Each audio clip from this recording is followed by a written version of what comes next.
We've absolutely all been there. You walk out of a movie theater, turn to your friend, and say those exact words. You know, the book was way better than the movie. It's a completely universal debate, basically as old as cinema itself. But instead of just arguing over what we liked or didn't like, what if we actually had a structured, academic way to analyze exactly why adaptations feel so fundamentally different from their source material? Well, that's exactly what we're going to uncover in this explainer. Today, we're going to solve this creative mystery by digging into the exact mechanics of how a story transforms from the page to the screen.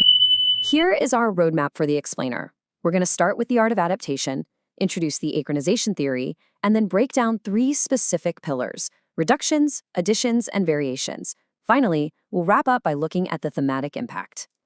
Section 1. The Art of Adaptation, Exploring the Thesis.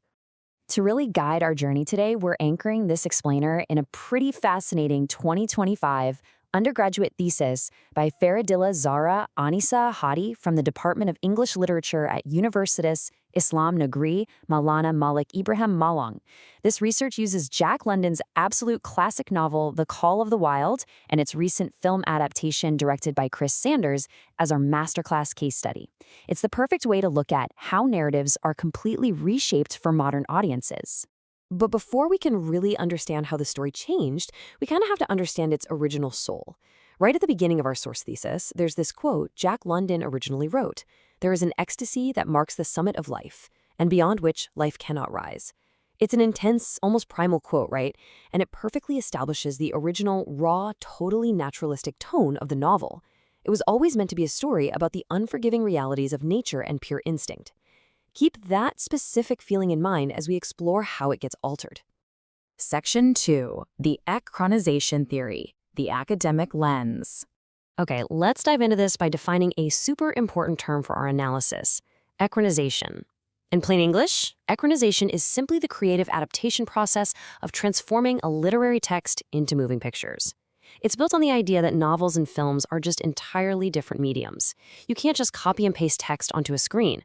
Creators have to make very deliberate, specific modifications to make the story actually work visually and structurally for people sitting in a theater.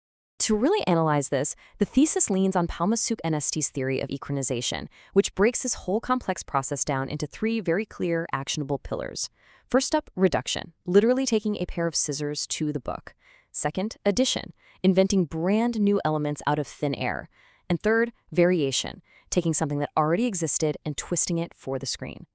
These three pillars are going to serve as our mental model for the rest of this explainer. Section 3. Reductions. Removing the grit. Right off the bat, the most immediate and striking reduction is the overall tone. The novel is legendary for its naturalistic, totally unflinching depiction of violent survival out in the harsh Yukon territory. But the film, it completely omits these intense elements of violence and brutal struggle. The filmmakers made a very conscious choice to soften things up, effectively stripping away the grit that really defined that original reading experience. The thesis outlines some pretty severe narrative cuts to pull this softer tone off. Gone are the vicious scenes of dogs fighting each other for dominance. Gone is Francois harshly disciplining the sled team. They even completely erase the terrifying camp infiltration by starving dogs, along with a totally crucial plot point where Thornton literally gambles using Buck. Stripping away these harsh realities fundamentally changes the whole environment our characters are operating in. It's no longer this brutal fight for survival. It's transforming into something entirely different. Section 4. Additions, creating family appeal. So if you take away all that violence, you've got a narrative void. You have to fill that space with something else, right? While the novel focuses purely on the harsh, instinctual survival of an animal, the film replaces that void with a much lighter, significantly more family-friendly tone. And the way they do this is by injecting brand new, heroic beats right into the story. These additions aren't random. They are highly strategic, designed to shift the film's appeal directly toward a modern family audience. They wanted a movie that was heartwarming rather than harrowing. The thesis highlights a few key scenes that were invented entirely for the silver screen. Suddenly, we see Buck heroically saving Francoise's life, basically turning him into a classic cinematic superhero. We also get these massive, dramatic action sequences of rushing past icebergs during a letter delivery. And incredibly, get this, Buck actually receives a letter from John Thornton. Think about that for a second. A dog getting mail.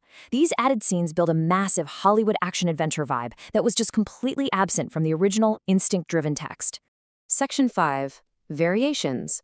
Shifting the focus. This is where things get incredibly fascinating. Translating abstract text to a highly visual medium is notoriously difficult.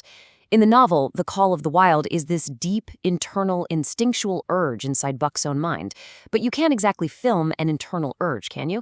So the filmmakers varied this concept. They physically visualize the call as a mysterious black wolf that Buck literally sees throughout the film.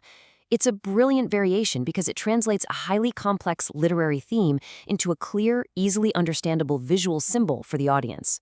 But honestly, perhaps the most massive variation in the entire ecranization process of this story revolves around our human lead, John Thornton. See, in Jack London's novel, John Thornton is absolutely important, sure, but he's ultimately just one character passing through Buck's much larger journey. The film varies this completely. Thornton's role is massively expanded here. He actually becomes a central driving character. He's the narrator of the film, and he's given this deeply emotional tragic backstory.